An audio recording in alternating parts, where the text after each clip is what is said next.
Now, there are many, many people who talk much about the blood. They talk about being washed in the blood, being saved by the blood, being covered in the blood, claiming the blood, pleading the blood. And it becomes sometimes quite meaningless jargon. And what a pity, because the blood will never lose its power.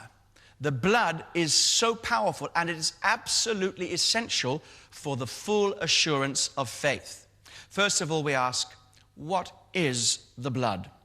What is the blood? Obviously, it refers to the blood that Jesus shed on the cross, the blood that flowed from his wounds. But it means more than just that as such. It stands for the whole sacrificial death of Jesus. It's not just the blood that was shed.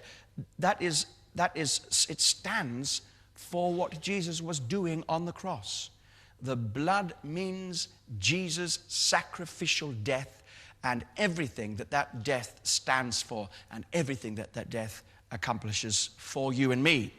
We can say that Jesus died as a voluntary sacrifice for sinners on the cross, and that therefore his blood represents the totality of his sacrificial life, sacrificial death. The blood is the sign or proof of that death. Now, in Romans chapter 3 and verses 21 to 26, the Apostle Paul uses some technical terms that relate to the blood. He uses words like justification, redemption, and propitiation. Now, they're technical terms to us, but in those days, they were just ordinary, everyday terms. Everybody used these terms in everyday language. Justification was a word that was used in the law courts.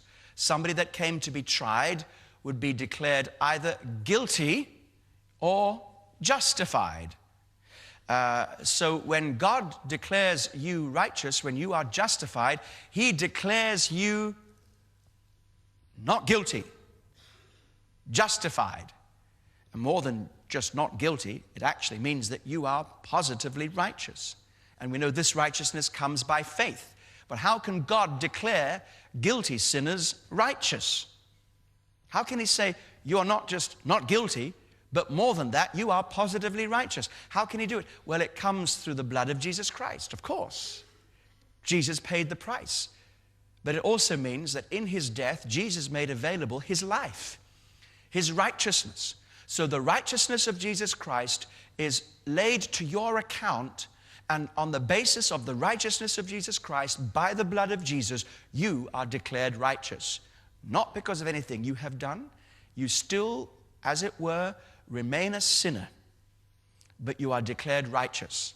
Now, God doesn't leave you in that sinful state, because he calls you to be born again and lifts you up into resurrection life and places you at the right hand of the Father in the person of Jesus Christ, seated together with him. But that's justification. Then there's another term, redemption. And again, this was a common word.